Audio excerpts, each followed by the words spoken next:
When the postman's green bicycle jingled at the mouth of the alley, I was crouched in front of the coal stove fanning the fire.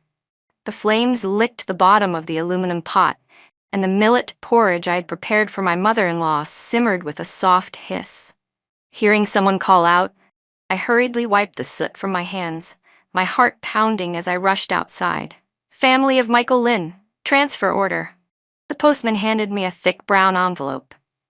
The bright red emblem printed on it made my fingertips tingle. It was a 3-year transfer order. Michael served as a military doctor in a border unit. When we got married, he had told me that once he earned his official title, he would apply to bring me with him so I could finally escape this cramped old neighborhood and live a stable life in the military family housing. Clutching the envelope, my eyes fell on the line approving the soldier's spouse to accompany him. My tears almost fell. That evening, when Michael came home, his olive green uniform was still dusty from travel. I set down the hot meal I had prepared and handed him the transfer order, unable to hide the excitement trembling in my voice. Michael, your transfer order is here. When are we leaving? I'll start packing right away. Do you want me to bring the pickled radishes you like? He took 2 quick bites of rice without even lifting his head. Pack what? You're not going. Not yet. The smile on my face froze in place. Why not? The order clearly says the spouse is approved to go. I'm taking my sister-in-law. Michael set down his chopsticks, speaking as calmly as if he were commenting on the weather. My mom called and said Grace hasn't been well. She keeps coughing back home. The climate near the base is better, and the medical care is convenient. I'll take her there so she can recuperate. For a moment, I thought I misheard him. Grace Wang, my late brother-in-law's widow. After Michael's older brother died during flood relief efforts, she had been living with my in-laws. She was frail, but not to the extent of needing military housing to recuperate. What about me? I said. The transfer order is for family members, and I'm your wife. The family housing only has 1 room. It can't fit 3 people. Michael frowned slightly, as if annoyed by my lack of understanding. You just wait here. Once I settle everything over there, I'll let you know. How long do I have to wait? My voice trembled. He hesitated. Hard to say. Depends on the situation. I stared at the man I had loved for 5 years and waited for 3. There wasn't even a trace of guilt in his eyes, only quiet entitlement. Suddenly, I remembered the neighbors' gossip from earlier. They said that whenever Michael returned to his hometown, he always bought milk powder and fruit candies for Grace, saying he pitied her. I had even argued with them to defend his reputation. But now, my fists tightened, my nails digging into my palms. The transfer slot is meant for the soldier's wife, not your sister-in-law. She has my in-laws to care for her, and the village doctor. Why should she take my spot? Why are you being so unreasonable? Michael snapped, raising his voice. Grace was my brother's wife. My brother gave his life for this country. Isn't it right for me to look after her? She's weak. If something happens to her back home, how am I supposed to face my brother's spirit in heaven? And what about me? My voice broke with tears. I'm your legally wedded wife. I waited 3 years hoping we could finally be together. Is this how you treat me? If 1 room isn't enough, you can apply for temporary housing, or I can stay in the guest quarters first. Why do you have to take Grace instead of me? Guest quarters aren't easy to apply for, he said coldly, and they cost money. Michael said he still couldn't take care of Grace properly yet. He stood up, straightened the hem of his uniform, and said firmly, This is decided. I've already reported it to my superior. I said I'm bringing a family member. He didn't ask which family member.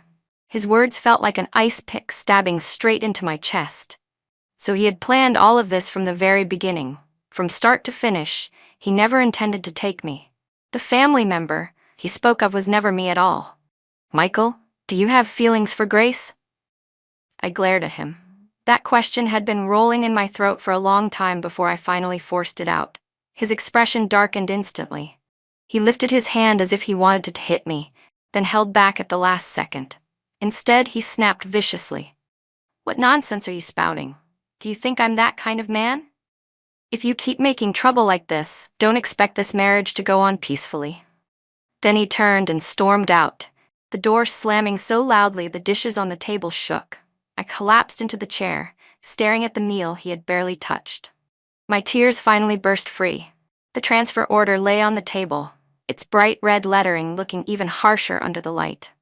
I remembered how, when we married, he swore in front of the portrait of our great leader that he would treat me well for the rest of my life, that he would give me a good home. But now, he wanted to take another woman, a woman who wasn't even his wife, into the military family housing that should have been mine, leaving me alone in this old alley without even a proper explanation. Late into the night, I sat on the edge of the bed, staring at the dim streetlight outside the window, my heart cold to the core. I knew that maybe this marriage had been a mistake from the very beginning, but I couldn't simply surrender. I couldn't let them get what they wanted so easily. Michael could abandon me, he could give away what should have been mine, but I couldn't abandon myself. I wiped my tears, shoved the transfer order to the deepest corner of the drawer. If he wouldn't give me a stable life, then I would earn it myself. With the news about the reinstatement of college entrance exams spreading everywhere, maybe this was my only lifeline. In the middle of the night, just as the door hinge creaked softly, I was leaning over my desk, flipping through old textbooks. Under the glow of the kerosene lamp, Michael's shadow stretched long behind him. He was packing a change of clothes into his canvas bag quietly, clearly hoping not to wake me. "You're leaving." I set my fountain pen down on the desk, the ink leaving a small black dot on the paper. His hand froze.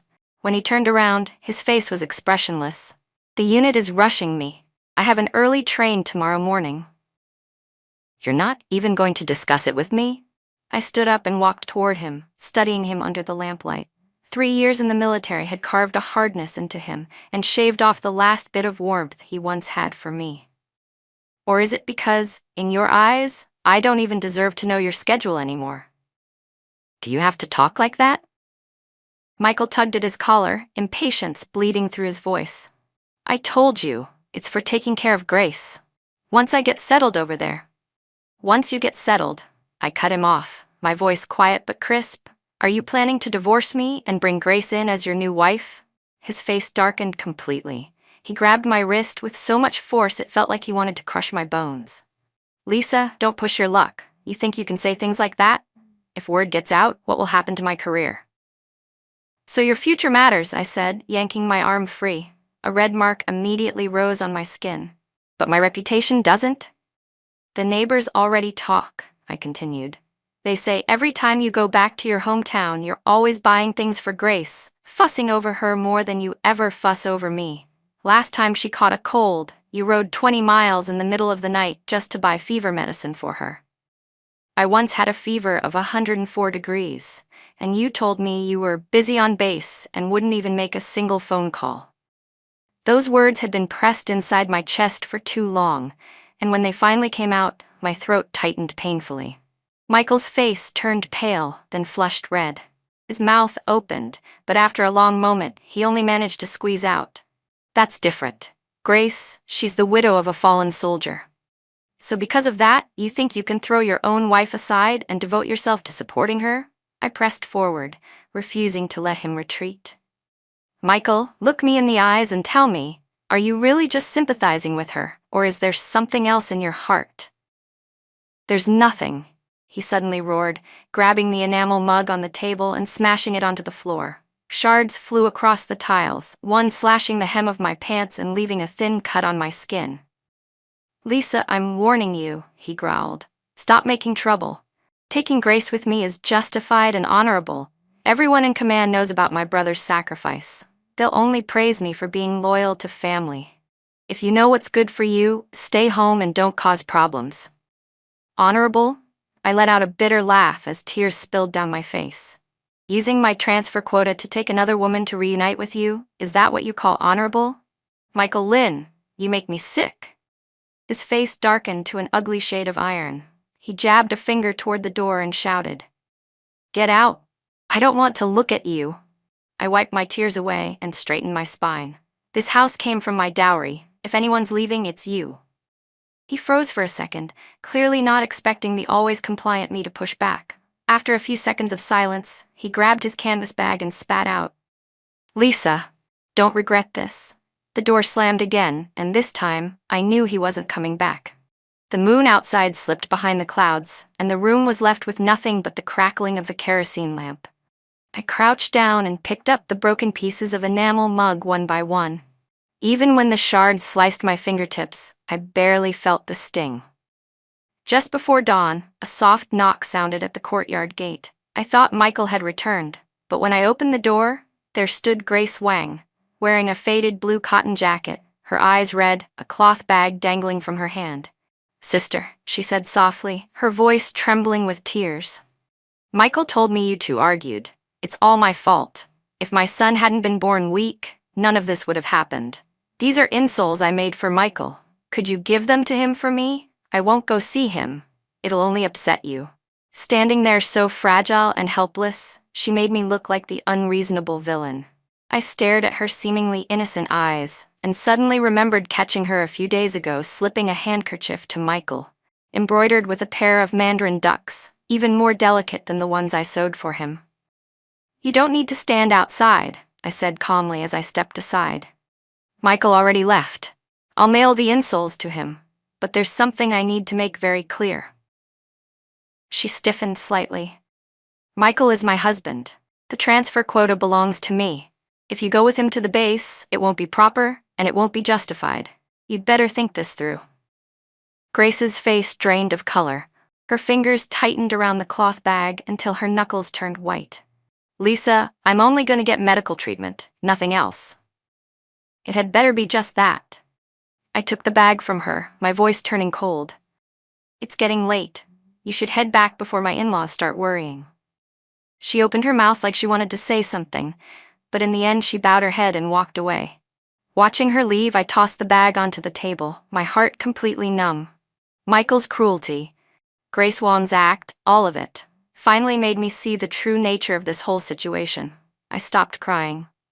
I stopped blaming anyone. I turned back to my desk and picked up the scattered textbooks, putting them back in order.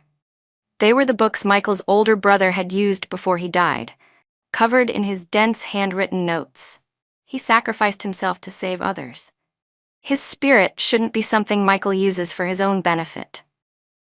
I picked up my fountain pen and wrote the words "college entrance exam" on my notebook.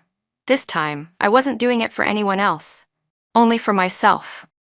When my mother-in-law pounded on the door with her cane, I had just finished reciting half of the Yueyang Tower essay. The firewood in the coal stove was burning well, and the sweet smell of steamed sweet potatoes filled the room. It was the only warm meal I had all day.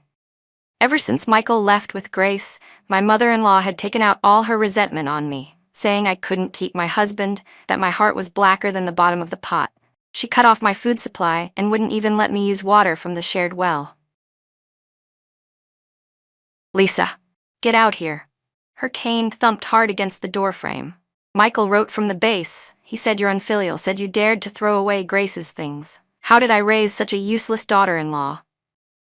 I shoved my textbook into the wooden chest under my bed and opened the door, my face expressionless. She was gripping a crumpled letter, spits flying as she waved it in my face. "See for yourself. Michael said Grace keeps coughing on base, and it must be because you angered her. If you know what's good for you, go apologize to her right away, and send some brown sugar to Michael for her."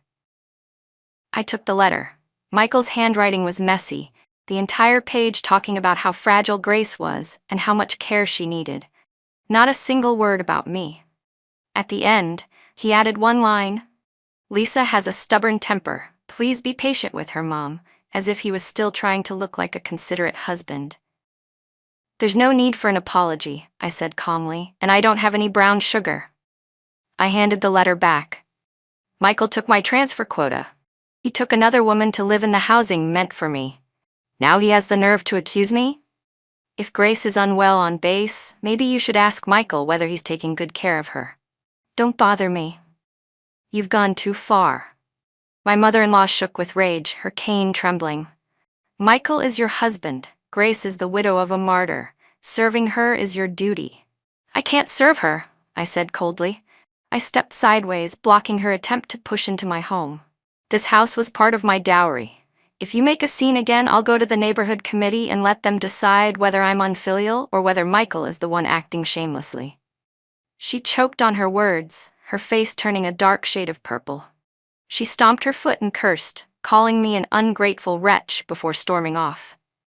I closed the door and leaned against it, trying to catch my breath. My back was soaked with cold sweat. For years I'd lived in fear of being seen as disrespectful, a shrew, and I endured everything.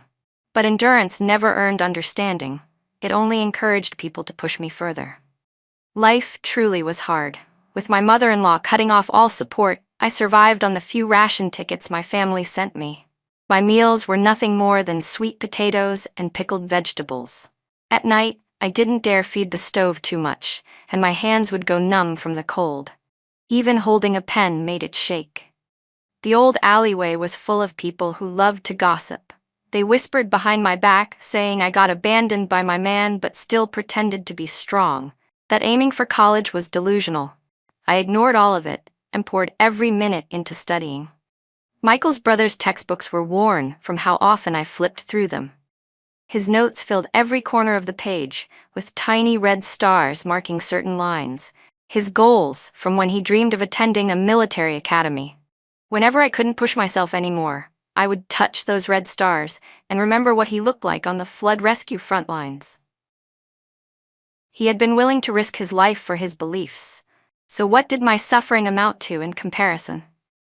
To find somewhere quiet to study, I went to the neighborhood committee's little library every morning before dawn. Auntie Jeanne, the retired teacher who worked as the librarian, knew everything that had happened to me. She always saved a seat by the window for me, and even lent me her old reading glasses. "It's not easy for a young woman to study these days," she said, bringing me a cup of hot water. "Don't worry about what others say. Once you get into college, your whole life will be different." Her words seeped into my cold heart like a warm current. But the difficulties came quickly. I barely understood anything about high school math, physics, or chemistry. The formulas in the textbooks looked like a foreign language, and I couldn't solve a single exercise problem. I was so anxious my mouth broke out in blisters. Then I remembered Mr. Chen, who lived at the end of the alley. He was an old professor who'd been sent down during the political campaigns. Rumor had it he used to teach high school. I held 2 precious white flour buns I'd been saving and went to knock on his door. When he opened it, he froze for a moment, glanced at the buns in my hands, and sighed. "It's for the college exam, isn't it? Come in." After that, I went to his home every evening for tutoring. He never asked for anything in return. "Seeing you reminds me of my old students," he said. Under his guidance, the formulas that once confused me slowly became clear. I went from being unable to solve a single problem to actually understanding the logic behind them. I copied every key point he explained into a small notebook. I recited them while walking, while cooking. Sometimes even in my dreams, I was solving trigonometry equations. One night after finishing my lesson and heading home, old Mr. Breda Wong from the alley called me over and handed me an envelope. "Someone in uniform dropped this off this afternoon," he said. "Said it was for you, from Michael." I opened the envelope.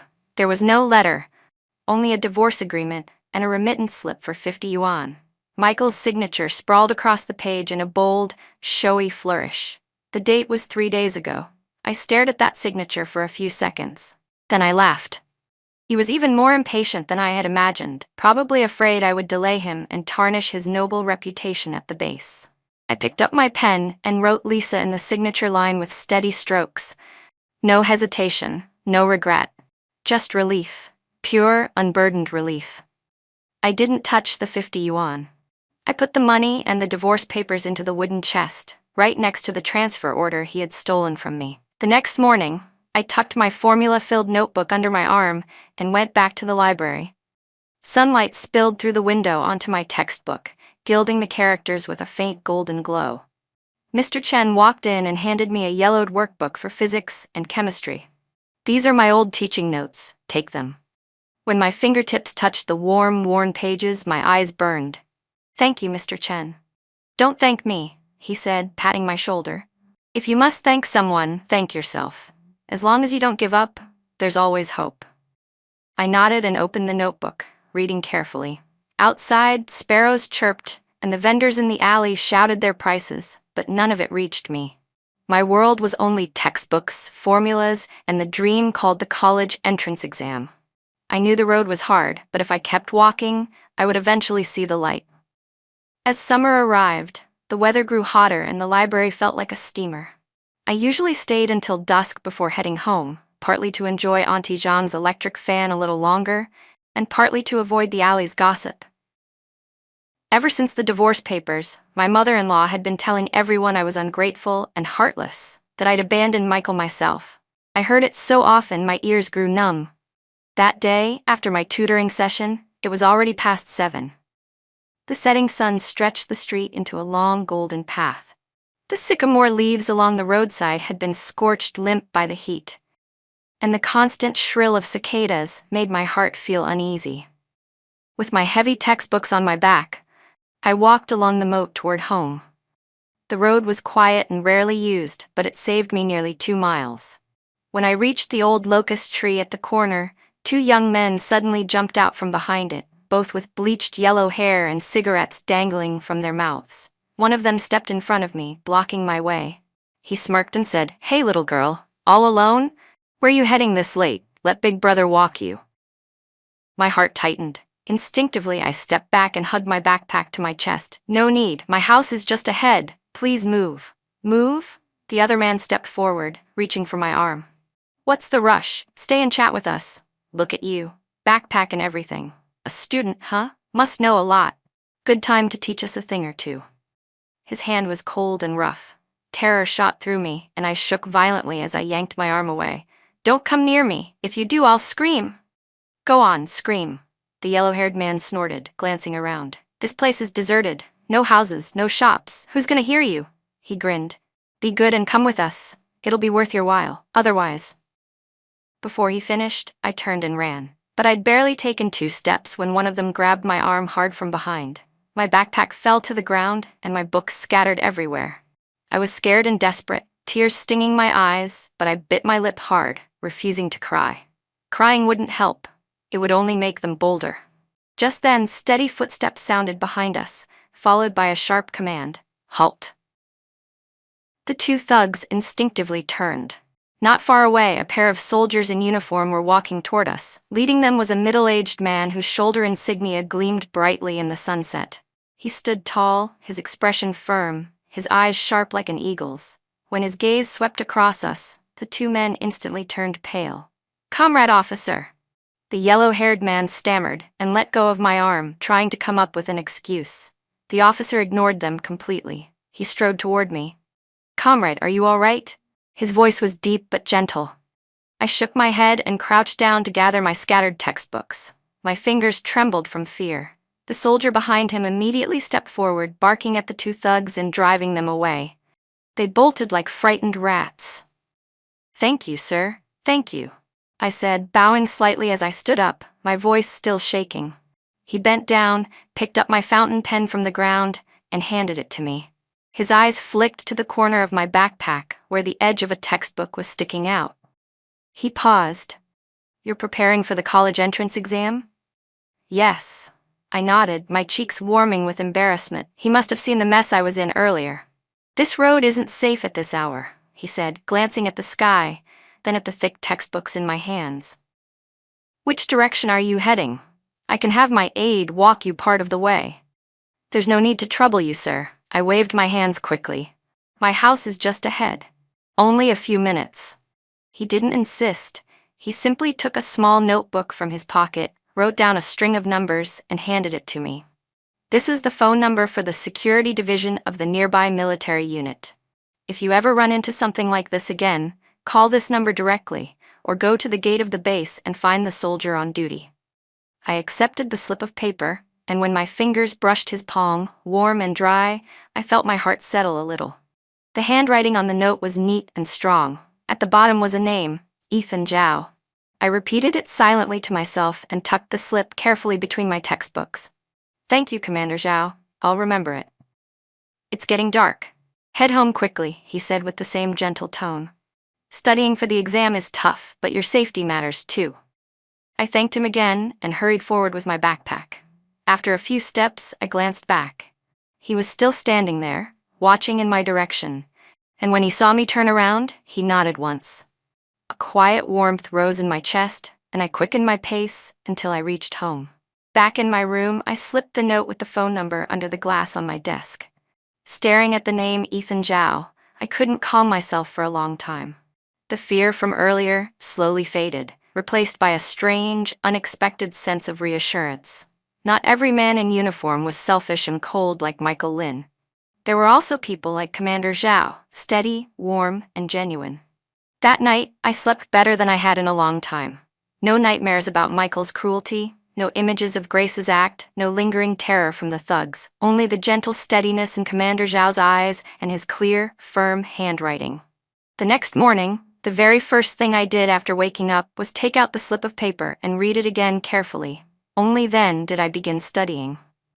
After that day, I changed the route I took home. It was farther, but there were always people around, so it was safer. Sometimes, passing by the entrance of the military base, I would instinctively glance inside, hoping I might catch another glimpse of Commander Zhao. But every time, I only walked past quietly. I knew we weren't from the same world. He was a respected commander, and I was just a divorced woman studying for an exam. Perhaps that encounter was nothing more than a small accident in my life. But that single moment had given me enormous courage. Whenever I grew tired of studying and thought about giving up, I would look at the slip under the glass, hear his voice again, "Studying is hard, but stay safe," and suddenly feel strength return to my body. I told myself I had to get into college. I had to live a life worthy of myself. Not just for me, but for the people who had helped me through the darkest days. One afternoon, Auntie Zhang pulled me aside and whispered that she'd heard from the neighborhood committee that Commander Zhao was newly transferred here. He had once earned great merit at the border and was known to be honest and highly respected. Hearing that made my heart stir with a faint, shy sense of happiness, and a quiet, inexplicable anticipation. That evening, on my way home, I passed a stationery shop and used the ration tickets I'd saved to buy a new notebook.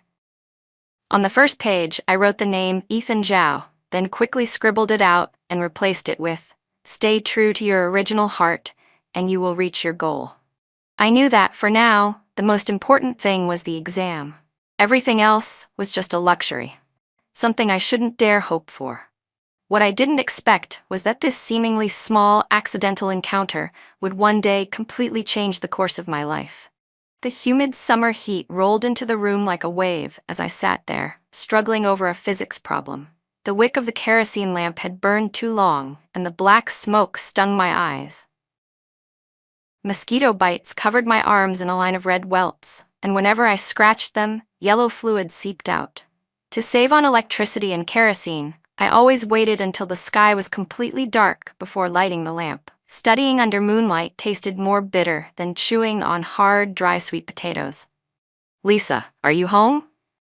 A familiar voice called from the courtyard gate. It was my cousin from my mother's side.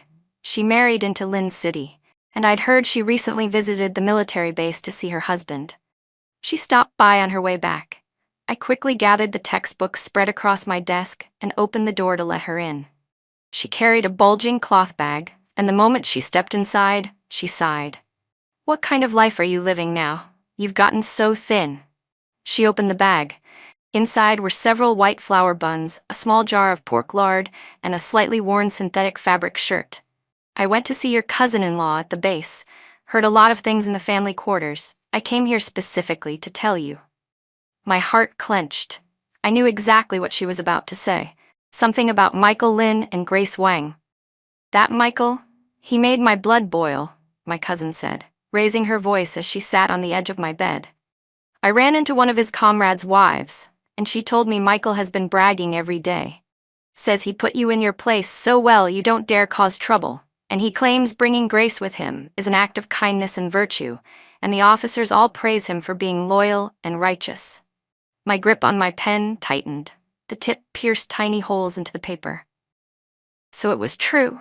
He always framed his selfishness as noble duty and painted my suffering as childish foolishness. And that Grace Wang, my cousin continued after a sip of water, looks all weak and gentle on the surface. But behind everyone's back, she's something else. She keeps telling people how pitiful her life is, that you can't tolerate her, that if Michael hadn't kindly taken her in, she would have died sick back in the village. A few days ago, she caught a cold and cried in the middle of the night in the family quarters, saying she missed her dead husband.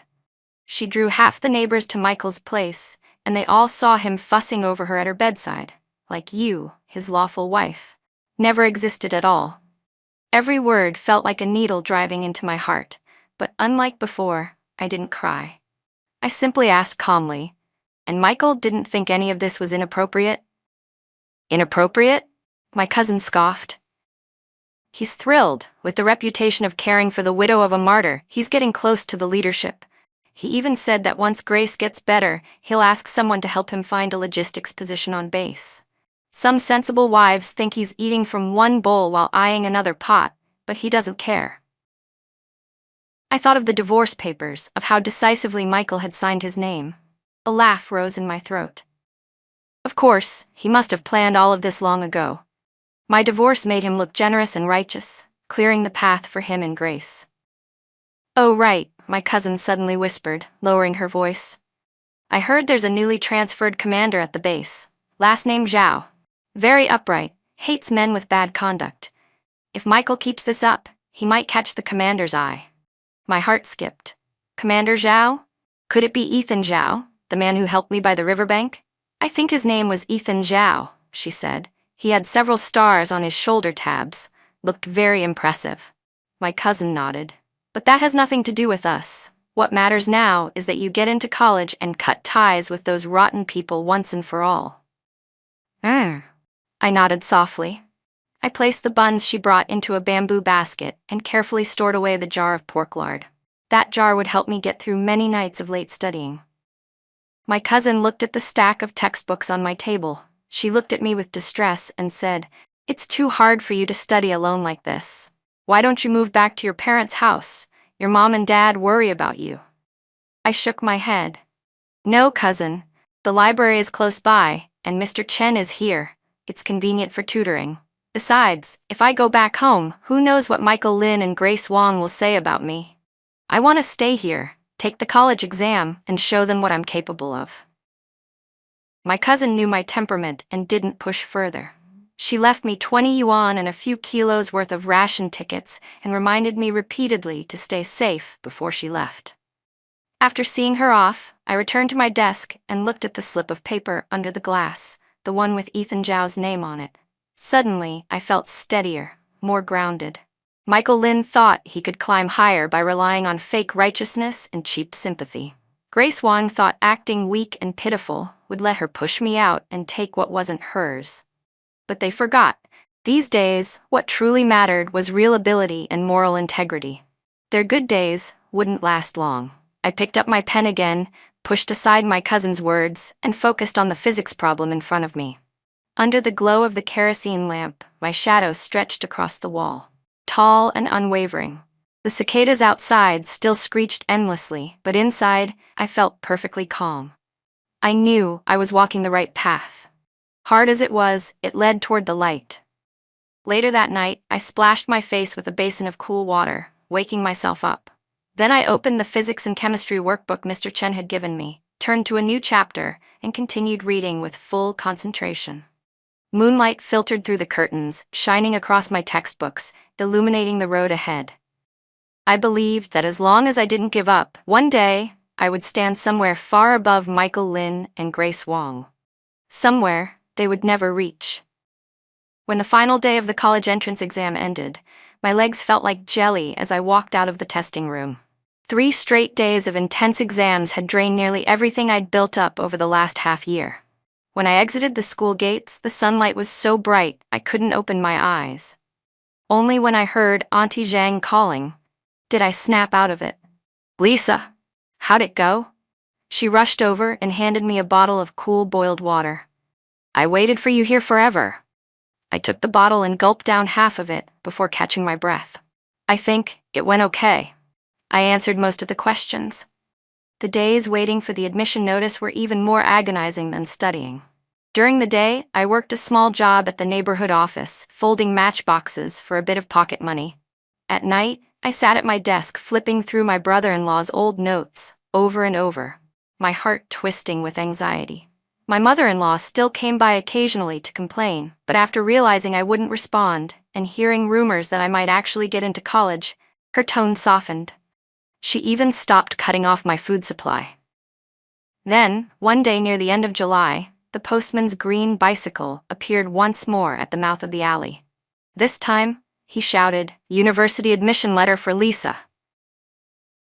The matchbox in my hand slipped and clattered to the ground. I ran over and grabbed the envelope with Medical University printed on it. My fingers trembled so much, it took me 3 tries to open it. "Dear Lisa, you have been admitted to our clinical medicine program." The moment those words came into view, I burst into tears and threw my arms around Auntie Jang. All the suffering of the past half-year had finally been worth it. News spread through the alley like wildfire. The neighbors who once gossiped and pointed fingers now wore different faces, smiling and saying things like, "Lisa's really something now." Even my mother-in-law came carrying a basket of eggs, her face creased into a flattering smile. "Lisa, dear, Grandma treated you poorly before. Do you need money for college? Grandma has savings." I didn't take the eggs. I simply said, "Thank you, Grandma, but I have enough." I knew very well this sudden kindness. But it was only because I got into college, because I was no longer that pitiful woman abandoned by her husband. At the beginning of September, carrying my simple luggage, I boarded the train to the Military Medical University. As the train pulled away, I watched the old alley shrink farther and farther behind me. I felt no reluctance, only hope for the future. I carefully placed my late brother-in-law's notebook into my backpack. That was my most precious belonging. The campus of the Military Medical University was filled with students in uniform, full of energy and discipline. On registration day, the crowd was enormous. I squeezed through with my luggage, worrying about how to find my dormitory building, when suddenly I heard someone call my name. "Comrade Lisa." I turned around and froze. It was Ethan Zhao. He stood beneath a camphor tree in his crisp military uniform, a few school leaders standing beside him. "Commander Zhao? What are you doing here?" I hurried toward him, stunned. "I'm a part-time instructor here," he said with a smile. "I'm responsible for supervising the freshman military training." His eyes dropped briefly to the admission notice in my hand. "Clinical medicine. Very good.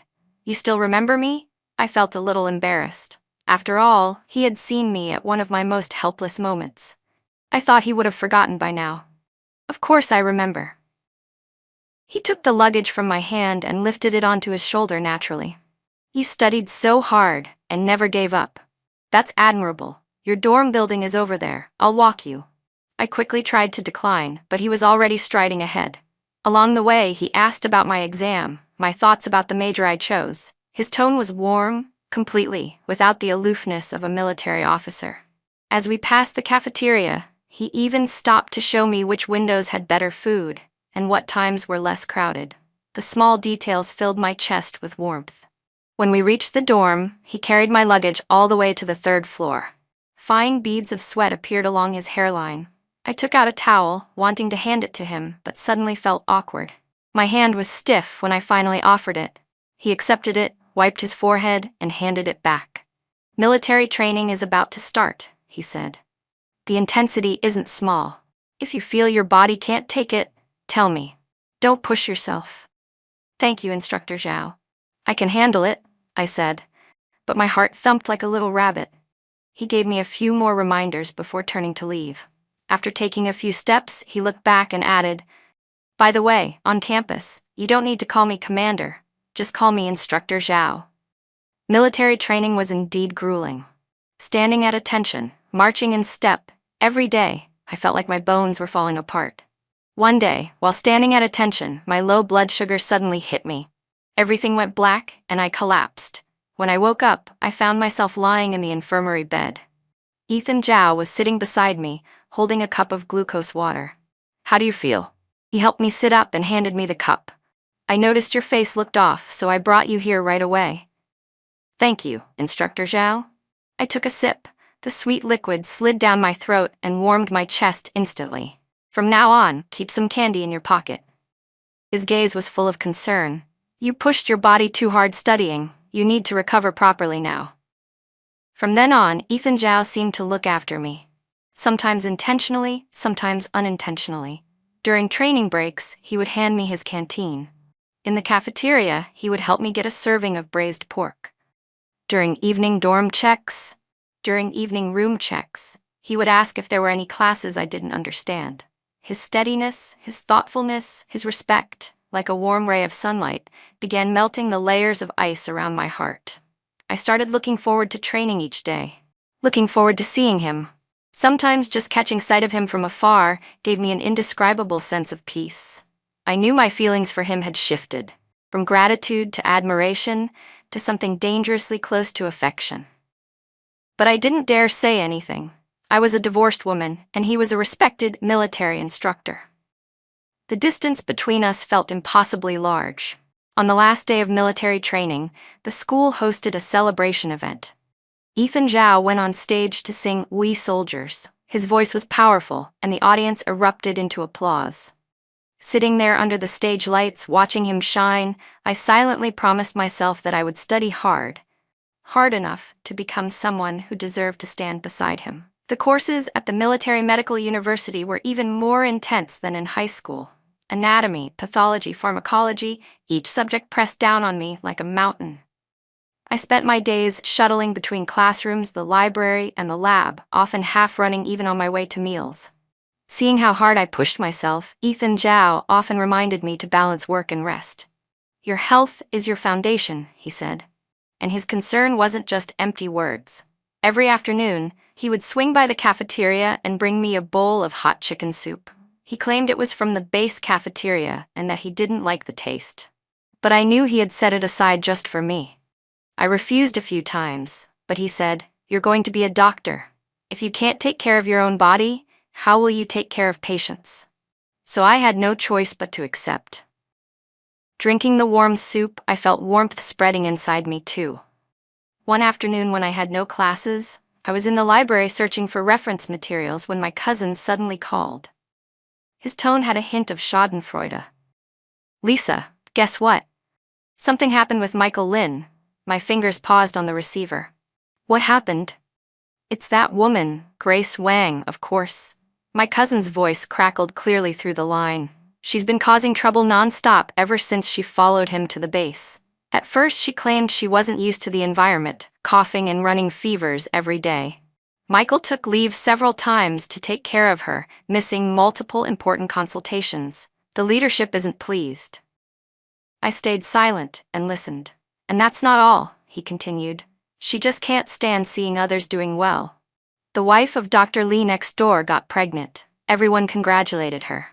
But Grace, she told people behind their backs that Dr. Lai's wife was carrying a girl and that she was delicate and couldn't handle hardship. When those words reached Dr. Lee, he confronted Michael directly, accusing him of failing to keep his woman in check.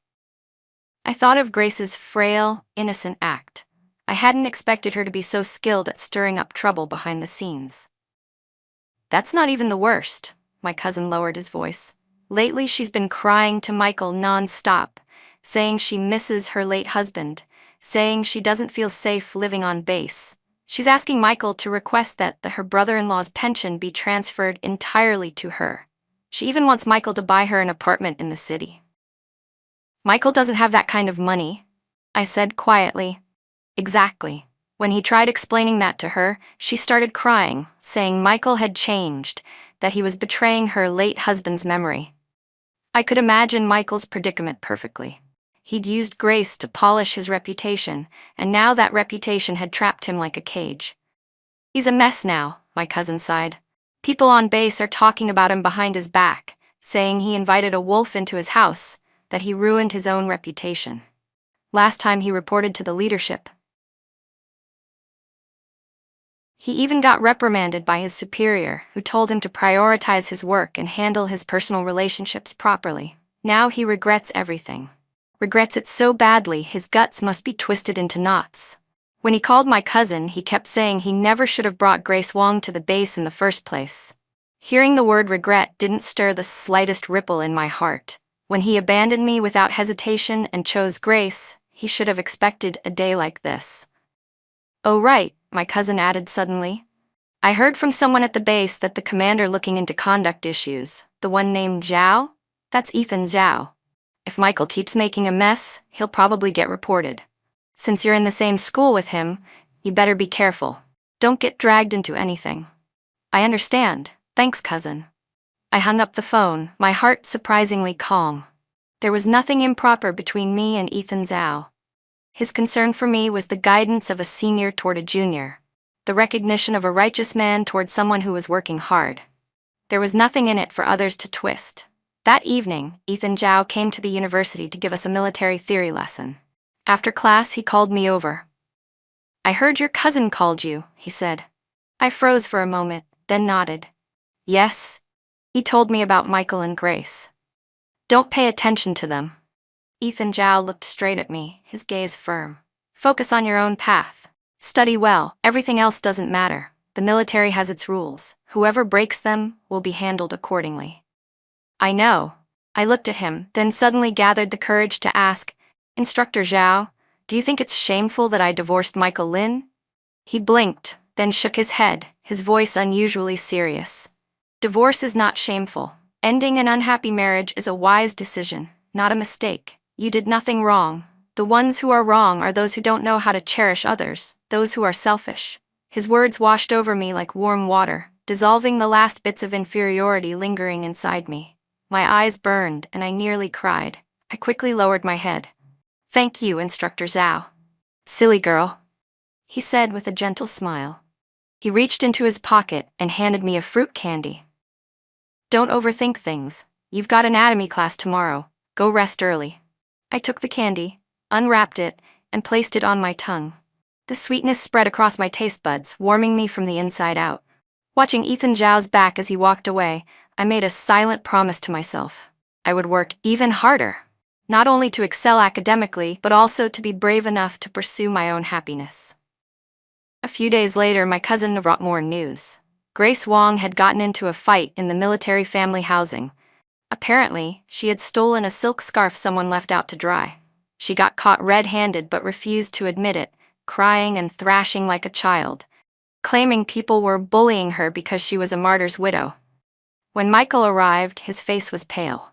In front of everyone, he slapped Grace across the face. It was the first time he had ever laid a hand on her. They said Grace ran home crying, packed her things, and threatened to return to her hometown. Michael tried to stop her, but couldn't. In the end, a superior had to intervene to calm the situation. But Michael Lin's reputation? It was destroyed for good. I heard all this while I was in the lab preparing tissue slides. The blade sliced cleanly through the sample, clear and decisive, like the clean cut I had made from my past, severing everything that once tied me down. Sunlight streamed through the window, falling across the lab bench and illuminating my microscope. I adjusted the focus, and the cells in my field of vision appeared sharp and clear. That was the most genuine form of life, simple and unwavering. I knew the farce between Michael Lin and Grace Wong wasn't over yet, but it no longer had anything to do with me. My life had already sailed into a new direction, one filled with light, hope, and a future that truly belonged to me. 4 years at the Military Medical University passed as if someone had pressed the fast-forward button. I spent every day in classrooms, the library, and the lab. My dissection scalpel grew dull again and again. My notes filled several thick notebooks. The old textbooks my late brother-in-law left me were worn with creases, and the little red stars he drew became my strongest source of strength. On the day of my graduation defense, I stood at the podium and calmly presented the results of my research on optimizing battlefield trauma rescue. Several senior professors sat below, and among them, having come specifically to attend, was Ethan Zhao. When I answered the final question, the room erupted in applause. The lead professor smiled and said, "Lisa, your research carries excellent practical value, clear logic, solid expertise. You're one of the top graduates this year." As I stepped off the stage, Ethan Zhao gave me a firm thumbs up, his eyes full of pride. Warmth spread through me. All my hard work over the past 4 years felt completely worth it. During the graduation ceremony, I was chosen to speak as the representative of outstanding graduates. Standing on the podium, looking at the sea of people below, I thought of myself 4 years ago, studying desperately in that old alley. I thought of Auntie Zhang's care, Mr. Chen's guidance, and Ethan Zhao's support along the way. Tears nearly fell. I had always believed that as long as you don't give up, even an ordinary life can shine extraordinarily. My voice was loud and steady, and the hall once again filled with applause. After graduation, I successfully entered the Military General Hospital as a surgeon. On my first reporting day, wearing my white coat and walking into the department, everyone was warm and welcoming. Dr. Li, the department chief, patted my shoulder. "Lisa, we've heard about you, the star student from the medical university. Welcome to the team." The pressure was heavy at first. Most of our patients were soldiers or military family members. Their conditions were complex, and our surgical workload was intense. One night, a soldier suffered severe abdominal hemorrhaging during training. His condition was critical, and I assisted in the surgery from 8 p.m. to nearly 3 a.m. When the operation finally succeeded, I was so exhausted I sat right down on the operating room floor. I didn't even notice when Ethan Zhao arrived. He handed me a warm cup of milk. "You've worked hard. Drink something hot," he said.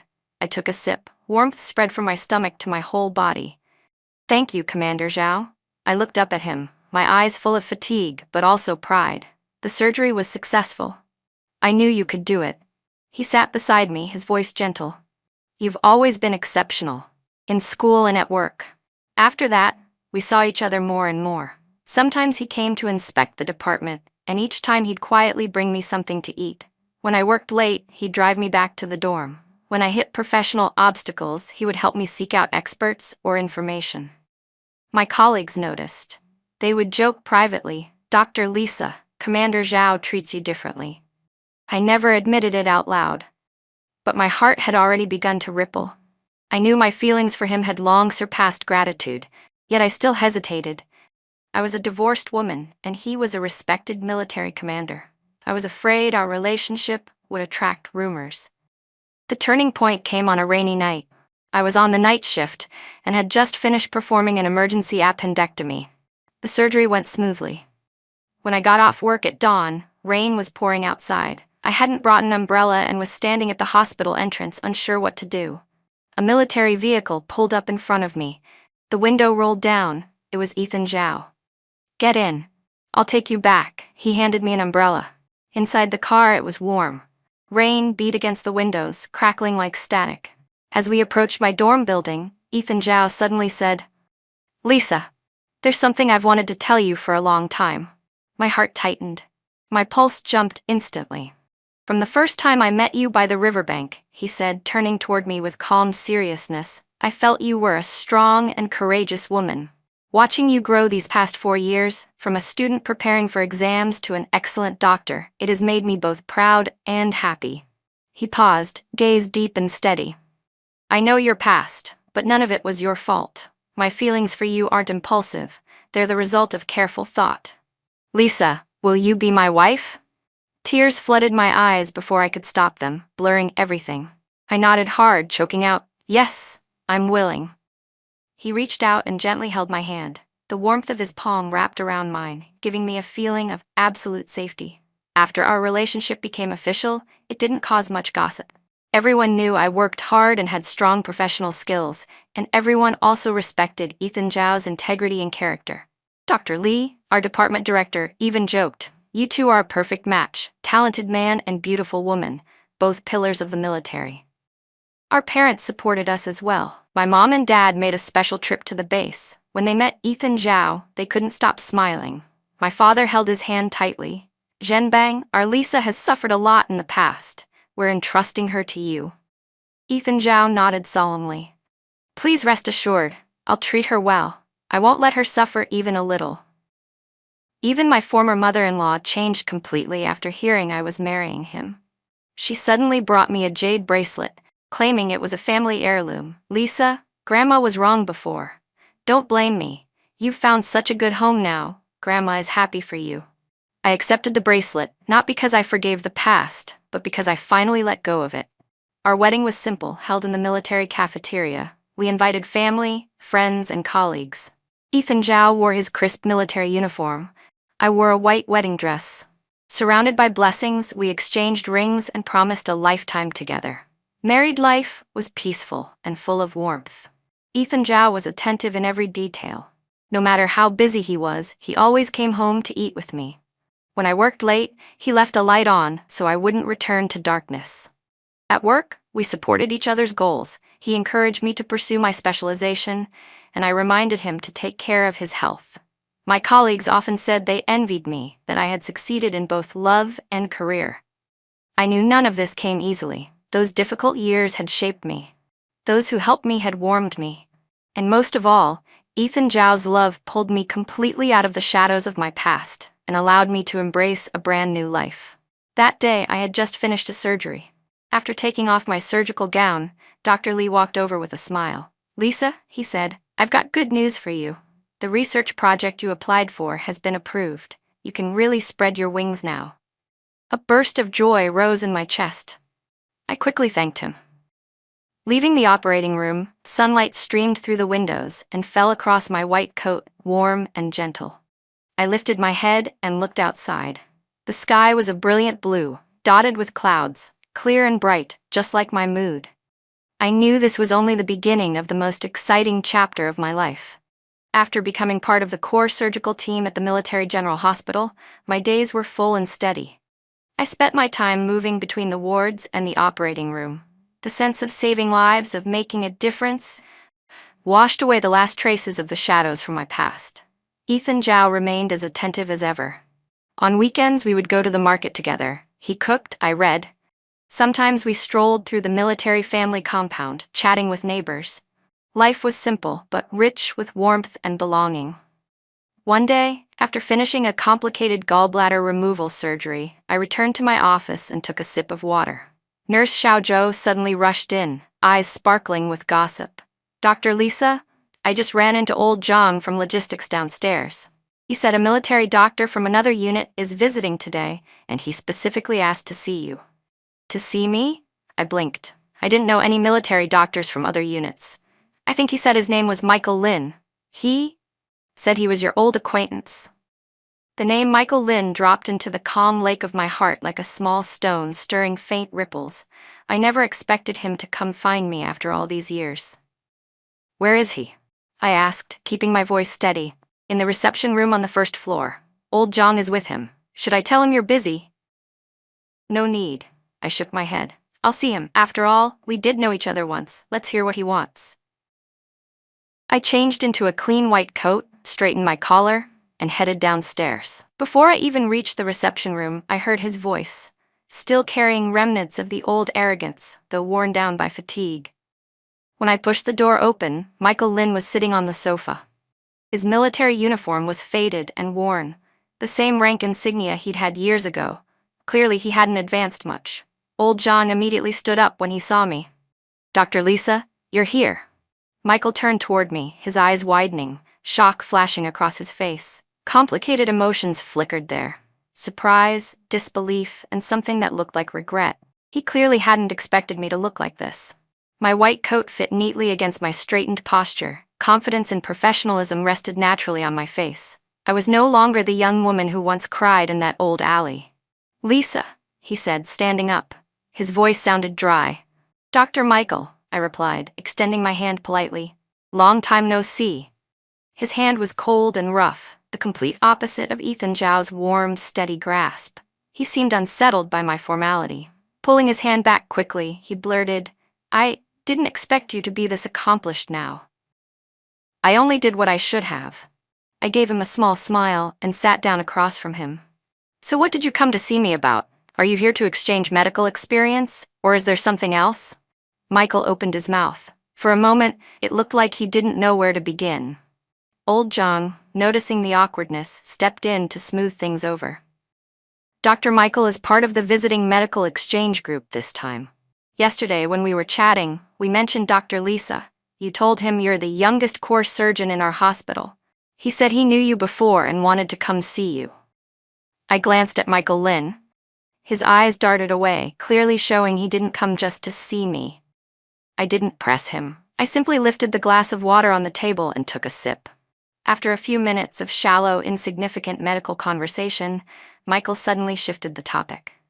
Lisa, back then, when I brought Grace with me to the base, you didn't cause trouble after, right? His tone carried a faint, almost unnoticeable probing, and an arrogance so subtle yet so familiar. As if in his mind I should have cried, clung to him, made a scene, because that's the version of me he always assumed I'd be. Before I could respond, old Zhang froze, then stared at Michael in disbelief. Dr. Michael, what do you mean by that? Why would Dr. Lisa ever cause trouble? Michael frowned, clearly annoyed that old Zhang was interfering. She was stubborn back then. When I left without taking her, of course she'd have emotions. You don't know the situation. You clearly don't know the situation, old Zhang cut him off, slapping his thigh with a shocked expression. Dr. Michael, have you not followed anything about Dr. Lisa these past years? She divorced you properly and legally, then relied on herself to get into the military medical university. She fought her way up, step by step, to where she is now. Michael's face drained of color, his lips twitched. Divorced? I signed the papers, but I thought... You thought Dr. Lisa would wait for you? Old Zhang raised an eyebrow, his tone edging on sarcasm. Or cry and cling to you forever. Michael shrank back, stunned. Dr. Michael, old Zhang continued proudly, you really don't know her at all. After the divorce, she focused entirely on studying. She was admitted to the university and won scholarships every year. After graduation, she came to our general hospital. Now she's our star surgeon. Michael's eyes widened more and more, disbelief taking over. He stared at me as if seeing a stranger, one he never truly understood. And that's not all, old Zhang added, admiration filling his tone. Dr. Lisa isn't just any doctor. She's the wife of Commander Zhao, Commander Ethan Zhao. You know him, right? Deputy commander of our military region. Upright, highly decorated. Old Zhang smiled. They're the model couple of our entire military district. Everyone envies them. Zhao, Ethan Zhao, commander. Michael's voice trembled. His face turned ashen like every ounce of strength had left his body. He collapsed back onto the sofa.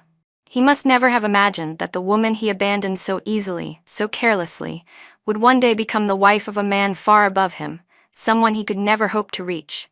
He must have expected me to crumble, to wait, to cling to him. Instead, I had rebuilt myself, piece by piece, until I stood somewhere he could no longer touch.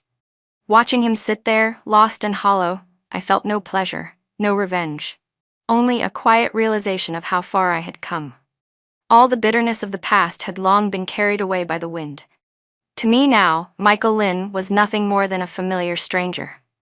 Dr. Michael, I said, rising to my feet, my voice steady. If you came for medical exchange, I'm happy to share what I can. But if it's for anything else, then I don't think we have anything to talk about. I have patients to check on. I'll be going. I turned and walked out without looking back. Just as I reached the doorway, I heard Michael Lin's hoarse voice behind me. Lisa, I regret everything. My steps slowed for just a second, but I didn't stop. What use was regret now? Life doesn't offer a rewind button. He made his choices back then, and he should bear the consequences. As for me, I had already walked far, far away on my own path. When I returned to my office, Ethan called right at that moment, asking if I wanted to have lunch together. Old Zhang just called me, he said gently. He said Michael went to find you. Yeah, we met, I replied with a small smile. Nothing important, just a bit of catching up. Don't let him affect your mood, Ethan said, his voice warm and steady. I'll take you to eat sweet and sour fish at noon. Your favorite. Okay. I hung up, my heart full of warmth. Sunlight filtered through the blinds, falling across my desk, illuminating the framed photo of Ethan and me. We were both smiling, bright and carefree. Michael's sudden reappearance, his regret, his remorse, none of it had anything to do with me anymore. My happiness was firmly in my own hands now. No one could take it away. When the military region's annual medical commendation ceremony was held, I went on stage as one of the outstanding military physicians. Wearing my crisp white coat, the medal shining on my chest, I stepped into the spotlight and looked at the sea of people below. Ethan sat in the front row, meeting my gaze with pride that warmed me to my core. After stepping down from the stage, I ran into a group of guests. At the front was the visiting delegation's leader, and behind him stood Michael, Lynn, and Grace. It was the second time I'd seen them since that meeting in the reception room. Grace wore an ill-fitting floral blouse, her hair tied neatly, but she couldn't hide the fine wrinkles and exhaustion around her eyes. When she saw me, her gaze darted away, and she instinctively shrank behind Michael. There was none of that fragile, pitiful, tragic beauty she once pretended to be. Michael looked even worse. His uniform was wrinkled, and his eyes were bloodshot. When he noticed the medal on my chest and saw Ethan handing me a cup of water, his lips trembled, but no words came out. "Dr. Lisa, congratulations." The leader beamed as he shook my hand, admiration in his tone. "We've heard about your achievements for a long time. Meeting you today proves it's all true." "You flatter me," I responded politely, my eyes brushing past Michael and Grace without a ripple of emotion. Ethan naturally wrapped an arm around my waist, his voice warm but quietly protective. "My wife has worked hard these years. She deserves every bit of this honor." The reassurance in his gesture made me feel grounded and calm. Michael watched Ethan's hand on my waist, his face turning even paler, his fists clenched so tightly they blanched. Suddenly, Grace stepped forward, her voice trembled. "Lisa, no, Dr. Lisa, about what happened back then, I'm sorry. I shouldn't have followed Michael to the base. I shouldn't have taken your spot." Her words drew curious glances from people nearby. Michael's face instantly flushed bright red. He tugged her arm anxiously. "Grace, stop. I have to say it." She pulled her hand away, tears spilling down her face. "These years, I haven't been happy at all. Michael complains about me every day, says I ruined his career, says I'm not as sensible as you. I'm not as capable as you. I can't even lift my head in the family housing compound. Everyone whispers behind my back saying I stole someone else's place, saying I'm a walking disaster." The more Grace spoke, the more agitated she became, her voice rising.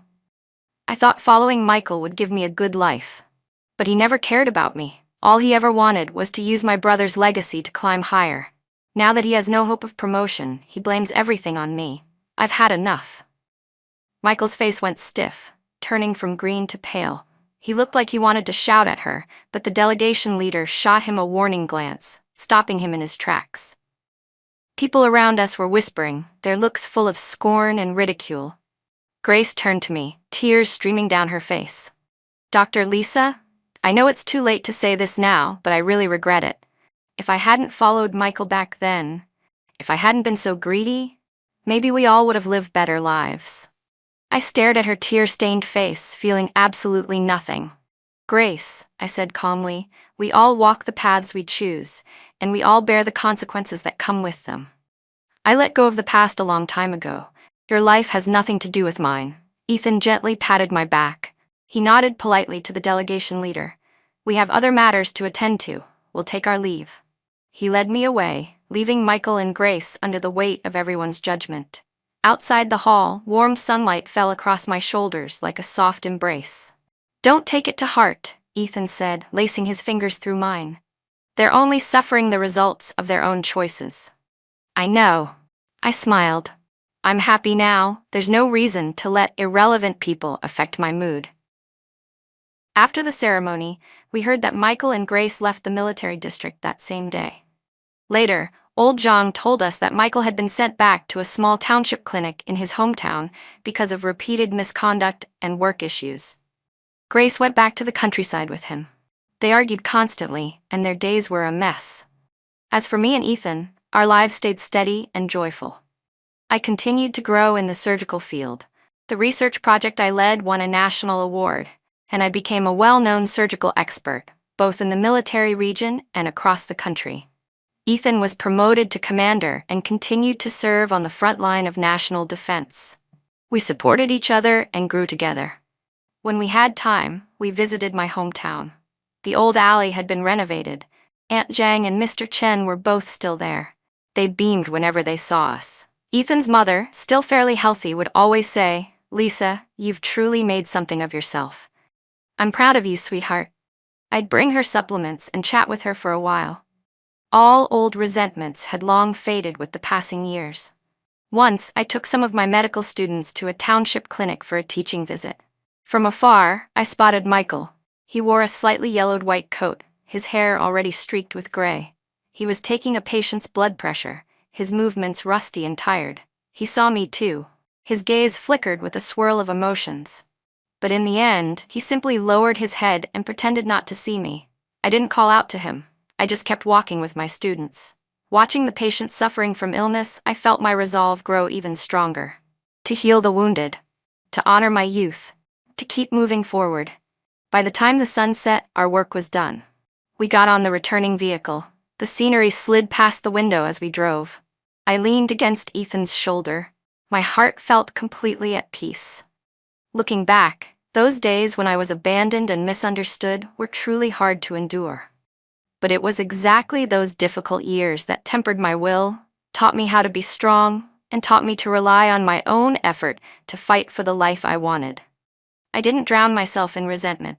Instead, I seized the chance to take the college entrance exam and step by step walked my way to where I stand today, gaining both a career and love. The ending Michael and Grace met was the result of their own choices.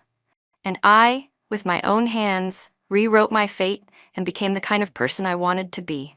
The car moved forward, and the sunset painted the sky a warm orange red. I knew there was still a long road ahead, but as long as I had Ethan by my side and a career I truly loved, I would have the courage to face any challenge and continue writing the brilliant life that belonged to me. All the shadows of the past had long since turned into the stars lighting my path ahead, guiding me to always grow toward the sun.